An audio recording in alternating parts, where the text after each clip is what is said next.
महाराष्ट्राच्या संदर्भात भारतातील कोळसा संसाधनांच्या वितरणावर चर्चा करा.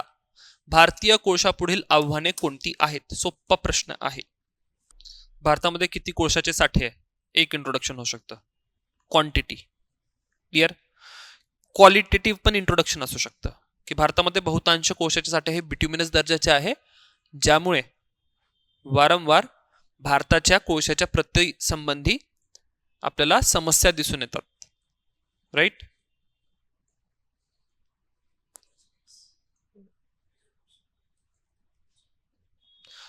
तिसरं एक करू शकता, कोळशाचं भारताच्या ऊर्जा क्षेत्रातील योगदान, की भारताच्या ऊर्जेच्या आपूर्तीमध्ये किंवा ऊर्जेच्या पूर्ततेमध्ये 60%, 50 ते 60% आता, ठीक आहे, कशाचं योगदान आहे? कोळशाचं योगदान आहे. क्लिअर. राईट. मग डिस्ट्रीब्युशन सांगायचं आहे. डिस्ट्रीब्युशन मध्ये मी काय गडबड केली आहे, मी म्हटलं महाराष्ट्र संदर्भात भारतातील डिस्ट्रीब्युशन सांगा. राईट. भारतामध्ये कुठे कुठे साठे आढळतात हे तर सांगायचं आहेच, पण ते नकाशावरच दाखवा. क्लिअर. प्रमुख साठ्यांची नावं लिहा. राणीगंज असेल, झरिया असेल, बोकारो असेल. राईट. पण ती नकाशावर. महाराष्ट्रामधील वितरण विस्तृत दाखवा. महाराष्ट्रामधील वितरणामध्ये महाराष्ट्राचा भूगोल तुमचा होईल तेव्हा तुम्हाला लक्षात येऊन जाईल की महाराष्ट्रामध्ये कुठे कुठे कोळशाच्या खाणी आहेत.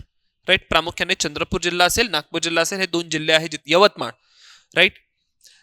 वर्धामध्ये नाही. वर्धा नदीच्या पात्रालगत कोळशाचे साठे आहे, वर्धा जिल्ह्यामध्ये नाहीये. क्लिअर.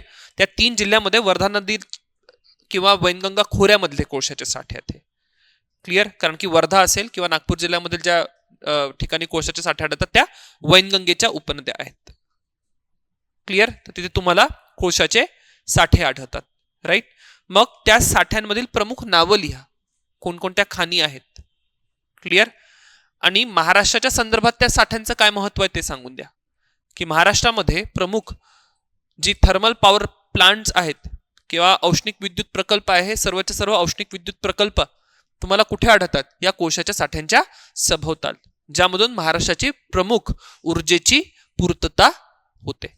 ठीक आहे. आता इथे महाराष्ट्राचा एनर्जी मिक्स पण आयडेंटिफाय करा, की महाराष्ट्रामध्ये जी काही ऊर्जा उपलब्ध होते. विकिपीडियाच्या पेजवर जा, खूप सुंदर पेज आहे विकिपीडियाचं भारताच्या एनर्जी स्टॅटिस्टिक्स बद्दल.